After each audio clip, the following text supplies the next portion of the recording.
السلام علیکم۔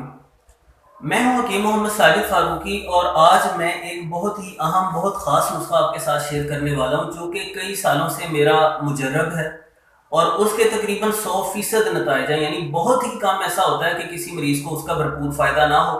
نارملی الحمدللہ جسے بھی میں نے یہ نسخہ استعمال کروایا ہے اس کے میں نے 100% نتائج پائے ہیں، اور موسم سرما میں اس کی اہمیت اور بھی زیادہ بڑھ جاتی ہے کیونکہ یہ جن امراض کے لیے مفید ہے ان میں سے تقریباً 90% امراض موسم سرما میں ہی غالب آتے ہیں ہمارے اوپر۔ ان میں سے جو سر فہرست ہے مثلا تکتیر البول کا مسئلہ ہے، اس میں یعنی پیشاب قطرہ قطرہ کر کے خارج ہوتا ہے اور بہت ہی تکلیف دہ صورتحال ہوتی ہے وہ۔ اسی طرح سلسال البول، بعض لوگ پیشاب کرتے ہیں، تھوڑی دیر بعد دوبارہ پھر حاجت ہوتی ہے، پھر واش روم جانا پڑتا ہے، تھوڑی دیر بعد پھر حاجت ہوتی ہے، یعنی روزمرہ روٹین کافی زیادہ ڈسٹرب ہوتی ہے اور انسان ذہنی طور پر بھی کافی اذیت کا شکار ہوتا ہے۔ اور اسی طرح جو سر فہرست پرابلم ہے بول فی فراش کا، یعنی جو 5 6 7 سال کے اراؤنڈ باؤنڈ عمر کے بچے ہیں، سمجھدار بچے ہیں، وہ بھی چارپائی پر پیشاب کر دیتے ہیں، اور والدین کے لیے یہ صورتحال بہت پریشان کن ہوتی ہے۔ والدین کے لیے تو پریشان کن ہوتی ہی ہے، اس کے ساتھ ساتھ بچوں کے لیے بھی یہ کافی پریشانی، شرمندگی والا، تکلیف والا مرحلہ ہوتا ہے۔ اور اسی طرح بلغمی بخار موسم سرما میں بہت زیادہ پریشان کرتے ہیں، یعنی عمومی لوگ جو قوا جن کے زیادہ مضبوط نہیں ہیں، جیسے ہی موسم میں تھوڑا سا بدلاؤ آتا ہے تو بخار کا شکار ہو جاتے ہیں، جسم میں تھکن رہتی ہے، طبیعت میں بے چینی رہتی ہے، الجھن رہتی ہے، اور اسی طرح نزلہ، زکام، فلو وغیرہ کا مسئلہ، کھانسی کے مسائل، یہ بہت سے ایسے مسائل ہیں جو موسم سرما میں ہمیں موسٹلی پریشان کرتے ہیں۔ یہ نسخہ جو میں آپ کے ساتھ شیئر کرنے والا ہوں یہ بیسیکلی کام کرتا ہے مثانے اور گردے کی تقویت پر، یعنی موسم سرما میں جسم کے اندر رطوبات کی زیادتی کے باعث مثانے میں، گردوں میں کمزوری پیدا ہو جاتی ہے۔ جب سردی کا غلبہ ہوتا ہے جسم کے اندر، مثانے میں ضعف واقع ہو جاتا ہے کچھ اس طرح سے کہ اس کی قوت دافعہ اور قوت ماسکہ کمزور ہو جاتی ہے۔ مطلب قوت ماسکہ کا مطلب ہے روکنے والی قوت۔ مثانے کے اندر اتنا سٹیمنا نہیں رہتا، اتنی قوت نہیں رہتی کہ وہ زیادہ دیر تک پیشاب کو روک سکے، لہذا جیسے ہی تھوڑا سا یورین جمع ہوتا ہے تو ہمیں فوری طور پر حاجت ہوتی ہے پیشاب کرنے کی، واش روم جانے کی۔ اسی طرح قوت دافعہ بھی کمزور ہو جاتی ہے کیونکہ حرارت جو ہے وہ مناسب بدن میں جتنی چاہیے اتنی نہیں رہتی، تو قوت دافعہ بھی کمزور ہو جاتی ہے، لہٰذا جب ہم واش روم جاتے ہیں قضائے حاجت کے لیے تو یورین پاس آؤٹ ٹھیک طرح سے نہیں ہوتا، مطلب کچھ پاس آؤٹ ہو جاتا ہے اور کچھ یورین جو ہے وہ مثانہ ہمارا ریٹین کر لیتا ہے رطوبات کی زیادتی کی وجہ سے۔ یہ نسخہ کرتا کیا ہے؟ یہ بدن کے اندر مناسب حرارت کے لیول کو مینٹین کرتا ہے، بدن کے اندر جو سردی کی زائد کیفیت ہوتی ہے اسے ختم کرتا ہے، اس سے عمومی طور پر واقع ہونے والا ضعف، ویکنس، کمزوری ختم ہو جاتی ہے اور ان سارے مسائل سے ہمیں نجات ملتی ہے۔ یہ میں آپ کو اجزاء کا تھوڑا تعارف کروا دیتا ہوں۔ 7 اجزاء اس میں شامل ہیں۔ سب سے پہلے یہ آپ دیکھ سکتے ہیں کست شیریں، یہ ایک درخت کی جڑ ہے اور گرم خشک مزاج ہے اس کا۔ یہ جس طرح کی آپ دیکھ رہے ہیں اس سے کچھ موٹی بھی ہوتی ہیں اور کچھ پتلی بھی ہوتی ہیں، لیکن آپ کو اندازہ ہو گیا اس کی ماہیت کا تھوڑا بہت۔ دوسری چیز ہے ہمارے پاس جفت بلوت، یہ ایک پہاڑی درخت کا پھل ہے، یہ بہت نرم سا ہوتا ہے، جب ہم اسے تھوڑا سا دباتے ہیں، اس طرح ہلکا سا اسے دباتے ہیں تو یہ ہمیں اس طرح کا تخم اس میں سے حاصل ہو جاتا ہے، اسے ہم اس کا مغز کہہ سکتے ہیں۔ تیسرے نمبر پر جو ہمارے پاس چیز ہے وہ ہے کندر، یہ بھی گرم خشک مزاج کی حامل ہے، یہ ایک درخت کی گوند ہے، یہ آپ اچھے طریقے سے اس کی پہچان کر سکتے ہیں، کندر۔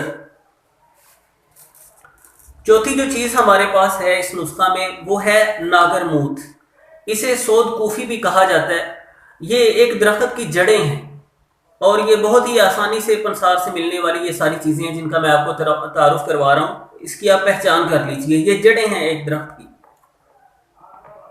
5ویں نمبر پر ہمارے پاس یہ فلفل دراز ہے، اسے عمومی طور پر مگا کہا جاتا ہے اور یہ بھی بہت ہی عام سی ملنے والی چیز ہے، آپ دیکھ سکتے ہیں کہ اس کی شہتوت کی مانند اس کی شکل و ساخت ہے۔ چھٹی چیز ہمارے پاس ہے زنجبیل، یہ زنجبیل یہ خشک ادرک ہوتا ہے، یعنی ادرک کو سکھایا گیا ہوتا ہے اور یہ عام ملنے والی ایک چیز ہے، پنسار کی ایک عام نارمل آئٹم ہے۔ ساتویں چیز ہے ہمارے پاس کالی مرچ۔ یہ ظاہر ہے کہ آپ اسے بخوبی جانتے ہیں، یہ عمومی طور پر ہمارے کچن میں استعمال ہونے والی چیز ہے اور مسالہ کا بہت ہی اہم جز ہے۔ یہ 7 چیزیں ہیں، ان کا وزن میں آپ کو بتا دیتا ہوں، اور ساتھ ویسے میں آپ اسکرین شاٹ لے لیجیے گا۔ اس میں ہمیں کست شیریں، جفت بلوت، کندر، ناگر موت یہ اور مگا، یہ 5 چیزیں ہمیں چاہیے 20-20 گرام، یعنی کست شیریں، جفت بلوت، کندر، ناگر موت اور مگا، یہ 5 چیزیں 20-20 گرام۔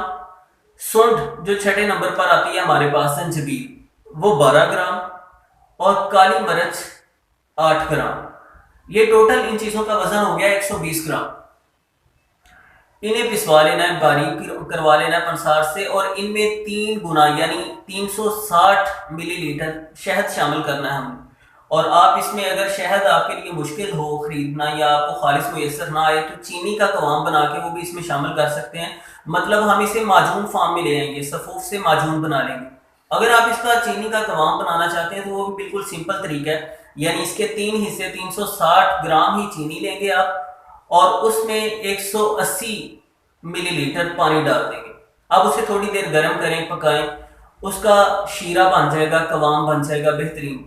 اس صفوف کو اس میں شامل کر لیں اور اچھے طریقے سے مکس کر لیں، یہ آپ کے پاس بہترین معجون تیار ہے۔ ان ساری چیزوں کے اور بھی بہت زیادہ خواص ہیں، اور میں اکیلی کے خواص پر کافی بات کر سکتا تھا، لیکن میں نے یہ سوچا کہ اسے موضوع سے متعلقہ تک ہی محدود کر دیا جائے تاکہ زیادہ سے زیادہ آپ اسے فائدہ حاصل کر سکیں۔ مطلب اس کے میں اگر بہت زیادہ آپ کو فوائد گنواتا ہوں تو ذہنی طور پر آپ کشمکش کا شکار ہو جائیں گے، الجھن کا شکار ہو جائیں گے۔ خلاصہ یہ کہ یہ جو میں نے نسخہ آپ کے سامنے رکھا ہے یہ میرا کئی سالوں سے آزمودہ ہے، مجرب ہے۔